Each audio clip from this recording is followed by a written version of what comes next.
ओ चेहरे तो एहसान बहुत थे, चेहरे तो एहसान बहुत थे, रब जैसे इंसान बहुत थे, लेकिन एक बंदे से अपने जीने के अरमान बहुत थे।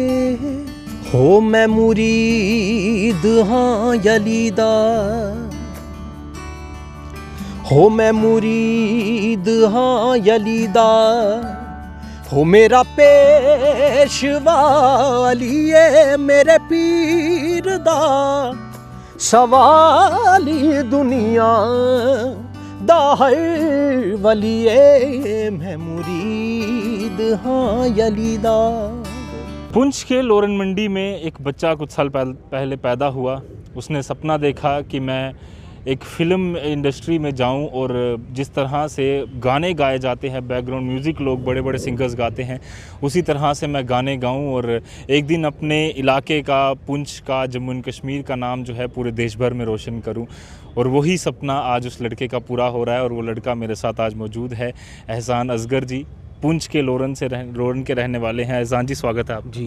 नमस्कार सर जी। एहसान जी, सबसे पहले आपके गाने की बात तो करेंगे, बट उससे पहले हम जानना चाहेंगे कि हमने इंडियन आइडल में भी पहले आपको देखा, उसके अलावा आप कई सारा काम बॉलीवुड के लिए और फिल्म इंडस्ट्री के लिए कर चुके हैं। पुंछ के लोरन से जब आप स्टडीज़ कर रहे थे या फिर अब जब अपनी बचपने में थे, तो किस तरह का सपना लिया था आपने कि मुझे वहाँ तक का सफ़र जो है वो तय करना है? ये पहले तो मैं आपके चैनल का शुक्रिया अदा करता हूँ कि आपने मुझे यहाँ पे बुलाया। ये एक सफ़र बड़ा दिलचस्प सफ़र रहा मेरा। मैंने छूने आसमान पुलिस, जे.एंड.के पुलिस जो हमारा ऑर्गेनाइज़ करवाती है रियलिटी शो जी, तो वहाँ से मैंने अपने पहले वहाँ से वाहवाही बटोरी।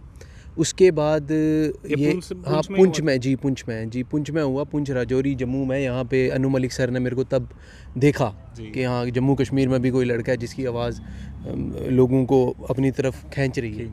तो फिर अनु मलिक सर ने मेरी काफ़ी प्रेज़ की। तो उसके बाद फिर मैं 2-3 साल के बाद फिर मैंने इंडियन आइडल के लिए ट्राई किया। यहाँ पे मायर कॉलेज में मैंने ऑडिशन दिया, उसके साइलेंट ऑडिशन। तो वहाँ पे मेरी सिलेक्शन हुई। उसके बाद मैंने तकरीबन 13-14 राउंड क्लियर करके टीवी राउंड तक पहुंचा था जी।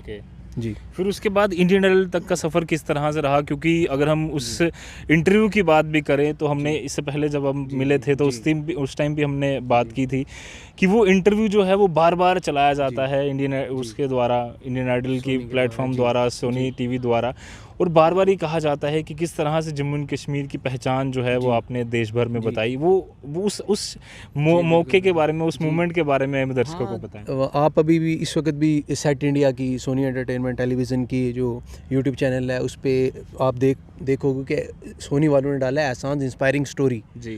तो एक हफ़्ते पहले डाला हुआ है, 1 मिलियन होने वाला है उस पर व्यूज़। तो ये मैं शुक्रिया अदा करना चाहूँगा सोनी टीवी का, सोनू निगम सर का, फ़राह खान, अनु मलिक सर का, इन सब का, जिन्होंने मेरे को इतना हौसला दिया है और एक उम्मीद दिखाई जी।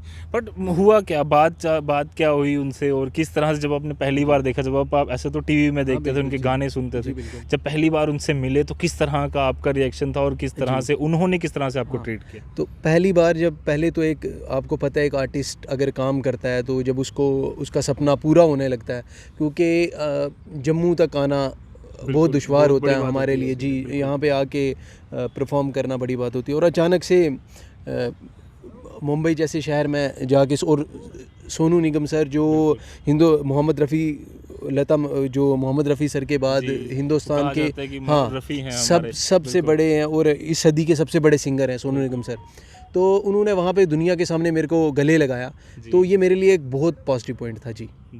तो उसके बाद किस तरह से आपका सफ़र मुंबई में गुजरा? क्योंकि एक स्ट्रगल एक आर्टिस्ट की बहुत ज़्यादा होती है, और किस तरह से आपका कोई बैकग्राउंड नहीं, कोई सपोर्ट नहीं, और आपने आज ऐसे मुकाम पर पहुँचे हैं कि आपने जी म्यूज़िक कंपनी के लिए गाना जो है वो रिकॉर्ड किया है जी। पहले तो मैं rice Jain Sam music director हैं, हमारे बॉलीवुड म्यूज़िक डायरेक्टर हैं, उनका शुक्रिया अदा करना चाहूँगा कि उन्होंने मेरे टैलेंट को देखा, 3-4 साल मेरे को अपने साथ रखा और ग्राउंड लेवल पे काम बताया मेरे को कि ग्राउंड लेवल पे कैसे काम करते हैं, और अपना हाथ रखा मेरे सर पे और मेरे को बोला बेटा तू एक दिन तेरे को गवाएंगे हम।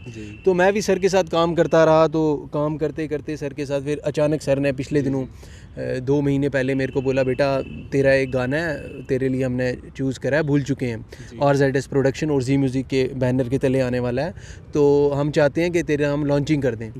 तो मैंने बोला जी सर, मुनासिब है, अच्छा रहेगा ये। फिर उसके बाद मैं लॉकडाउन में यहाँ से बॉम्बे गया, तो वहाँ पे जाके मैंने रिकॉर्ड करा अपना गाना भूल चुके हैं। तो फिर वो आज YouTube पे आप देख सकेंगे कि भूल चुके गाना हमारा आ चुका है, और जी के सारे प्लेटफॉर्म में 3 दिन में 2 लाख व्यूज़ क्रॉस कर चुके हैं। वो ग्रेट। और हम चाहेंगे कि हमारे दर्शकों के लिए वो थोड़ा सा गाना जो है वो ज़रूर गुनगुनाएं, और भी कुछ गाने हम सुनेंगे ज़रूर यहाँ आपसे। ओ चेहरे तो एहसान बहुत थे, चेहरे तो एहसान बहुत थे, रब जैसे इंसान बहुत थे, लेकिन एक बंदे से अपने जीने के अरमान बहुत थे। जी बहुत खूबसूरत। और जिस तरह से उस दिन भी पहले भी हमने एक गाना इनसे सुना है, और मैं ज़रूर इनसे दरख्वास्त करूंगा कि कोई नया गाना या कोई ऐसी गज़ल जो आप, क्योंकि आपका स्टाइल ही उस तरह का है, कोई ऐसी गज़ल हमारे दर्शकों के लिए ज़रूर सुनाएं। हो मैं मुरीद हाँ यलीदा, हो मैं मुरीद हाँ यलीदा, हो मेरा पेशवा अलिए मेरे पीर दा, सवाली दुनिया दा हर वलिए मैं मुरीद हाँ यलीदा। बहुत खूबसूरत। और जिस तरह से आपकी सक्सेस चल रही है, अब किस तरह से आप अपना करियर जो है वो आगे चलाने वाले हैं, और किस तरह के नए नए प्रोजेक्ट्स जो है आप करने वाले हैं बॉलीवुड के साथ? मेरे इंशाल्लाह अच्छे प्रोजेक्ट्स आ रहे हैं, वो जब आएंगे आपको पता चलेगा। बड़े बेहतरीन प्रोजेक्ट्स हैं जी। बॉलीवुड के साथ अब किस तरह का सफ़र चल रहा है अगर हम बात करें तो, क्योंकि काफ़ी मुश्किल हो जाता है। हमने अभी हाल ही में एक बहुत बड़ी फ़ाइट देखी, नेपोटिज़म और बाकी सब चीज़ों की। किस तरह से आप अपने आप को वहाँ फिट कर रहे हैं? नेपोटिज़म है, लेकिन मैं नहीं मानता नेपोटिज़म कुछ है, क्योंकि अगर किसी में टैलेंट है, हुनर है, तो उसे कोई नहीं रोक सकता। अगर पुंछ जैसी जगह से हमारा ज़िला है पुंछ, जहाँ पे कृष्ण चंद्र जी जैसे एक बहुत बड़े लेखक जिन्होंने पूरी दुनिया में नाम किया, और लियाकत जाफ़री बॉलीवुड लिरिसिस्ट, और उर्दू अदब के बहुत माने हुए गुलजारी लाल नंदा सर जो प्रेसिडेंट रहे हमारे इंडिया के। तो हमारा पुंछ अच्छे लोगों को, जहाँ वो मिट्टी ऐसी है जहाँ से टैलेंट निकलता है, आर्टिस्ट में। और मैं कहता हूँ कि बस हुनर एट लास्ट जो है, हुनर की जो है वो प्रेज़ होती है। जी एहसान जी, किस आप अपने कहा जाता है कि जब एक व्यक्ति जब बड़ा बनता है, जब एक व्यक्ति जब वो सक्सेस अचीव करता है, तो उसके पीछे कई सारे लोगों का हाथ होता है। आपको किस तरह का सपोर्ट आपके आसपास के लोगों से, और किस किस व्यक्ति का सपोर्ट रहा जिसने आपको यहाँ तक, इस मुकाम तक आपको पहुँचाया? आपको पता है ये सफ़र है, हर एक इंसान की बहुत ज़रूरत पड़ती है, क्योंकि जब आपको कोई हौसला देता है, जब आपको कोई शाबाशी देता है, तो इंसान को कुछ करने का मन करता है। बिल्कुल। तो मेरी खुशनसीबी ये थी कि डॉक्टर लियाकत जाफ़री, वो मेरे मामू हैं, तो उन्होंने मेरे को इंडियन आइडल के बाद बोला कि बेटा बी फोकस्ड, अपने बॉलीवुड लाइन की तरफ प्ले बैक करना है तूने। तो बहुत से ऑफर्स आए मेरे को, वो मैंने लेकिन नहीं किए। उसके बाद मैंने एक किया, और मैं एक एक इंसान का शुक्रिया अदा करना चाहूँगा, जैसे पुंछ में जिन्होंने मेरी सपोर्ट करी, तबला प्लेयर शंकर सर, बहुत से लोग हैं, मैं उनका नाम नहीं ले पाऊँगा यहाँ पे, क्योंकि आपको पता है एक आर्टिस्ट को ज़िंदा रखने के लिए बहुत से लोगों की ज़रूरत पड़ती है, और सब ने मेरी हेल्प की, सब ने मदद किया। लेकिन लियाकत जाफ़री सर जो हैं, जो मेरे मामू हैं, उनने मेरी बहुत प्रेज़ करी और मेरे को हमेशा हौसला दिया। जी। बॉलीवुड में किस तरह की सपोर्ट मिली आपको? बॉलीवुड में एक म्यूज़िक डायरेक्टर, उनके साथ बॉलीवुड के जो एस्टेब्लिश म्यूज़िक डायरेक्टर हैं उनके साथ काम करना, यही एक बहुत बड़ी बात है। और वो बडिंग है, आ रहे हैं इंडस्ट्री में, तो उनके साथ काम कर रहा हूँ, तो आएंगे प्रोजेक्ट्स, आपको पता चलेगा। अब कई सारे दर्शक जो हैं, कई सारे आपके फैंस अब बन चुके हैं, क्या आप उनसे कहना चाहेंगे कि किस तरह से आप भी लगातार मेहनत कीजिए, स्ट्रगल कीजिए, और एक चीज़ को अगर आप फोकस कर चले तो ज़रूर सक्सेस मिलती है? बिल्कुल, मैं सबको ये कहना चाहूँगा कि हिम्मत, हौसला, जज्बा, जुनून जो सबसे इम्पोर्टेंट है, तो बस वही रखें। मैं भी अभी स्ट्रगल ही चल रही है मेरी, अभी भी ये सफ़र है, मैं कोई इतना बड़ा कोई सुपरस्टार नहीं बना अभी, लेकिन ये है कि मेहनत कर रहा हूँ। जैसे मेरे दोस्त जो आर्टिस्ट लोग हैं वो मेहनत करें, ऐसे मैं भी कर रहा हूँ। अब देखते हैं कि मंजिल कहाँ पे ले जाती है जी। ये सफ़र है, सफ़र चल रहा है जी। बिल्कुल सही कहा एहसान। जाते जाते ज़रूर हमारे दर्शकों के लिए कुछ ऐसा गाना जो आपको दिली काफ़ी ज़्यादा पसंद हो, ज़रूर हमारे दर्शकों के लिए गुनगुनाएं। हो मेरी ज़िंदगी तेरा प्यार, हो मेरी ज़िंदगी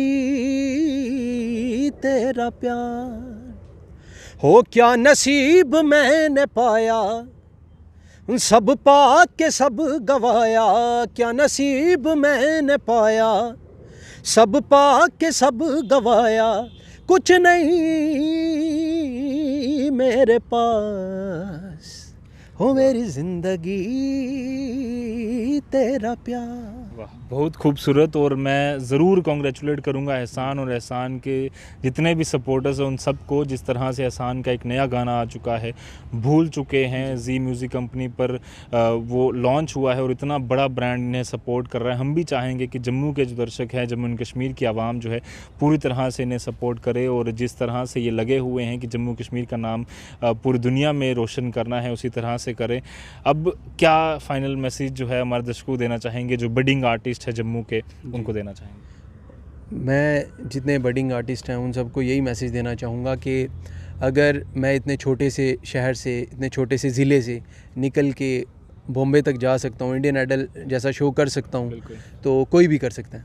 बिल्कुल जी, कोई भी कर सकता है, इसलिए हिम्मत नहीं हारनी, बस मेहनत करनी है और जज्बे से आगे बढ़ना है। बिल्कुल, हम आपको भी कॉन्ग्रेचुलेट करते हैं। शुक्रिया। तो आप देखिए इनका गाना भूल चुके हैं, जो इस समय जी म्यूज़िक कंपनी की यूट्यूब चैनल पर उपलब्ध है, और उसे ज़्यादा से ज़्यादा शेयर कीजिए, पसंद कीजिए, और देखिए कि किस तरह से आपके जम्मू का, आपके पुंछ का बेटा जो है वो देश भर में आपका नाम रोशन कर रहा है, और आप सबका सपोर्ट चाहिए। और जितने भी आर्टिस्ट हैं, जितने बडिंग सिंगर्स हैं, वो ज़रूर इनकी स्टोरी सुने, किस तरह से इन्होंने मेहनत की बचपन से और आज एक प्लेटफॉर्म मिला है। लगातार ये मेहनत कर रहे हैं ताकि जो लोग हैं उनको भी एक गाइडेंस मिले, एक मोटिवेशन मिले कि जी हाँ, जम्मू के पुंछ के लोरन जैसे इलाके से एक बच्चा निकलेगा और ज़रूर वो बड़ा मुकाम हासिल करेगा, और इसी तरह से आप भी कर सकते हैं। फ़िलहाल के लिए दीजिए इजाज़त मुझे, मेरे कैमरामैन साहिल शर्मा को। ऐसे और चर्चाओं के लिए और ख़ास इंटरव्यूज़ के लिए आप बने रहिए द न्यूज़ नाउ के साथ। धन्यवाद।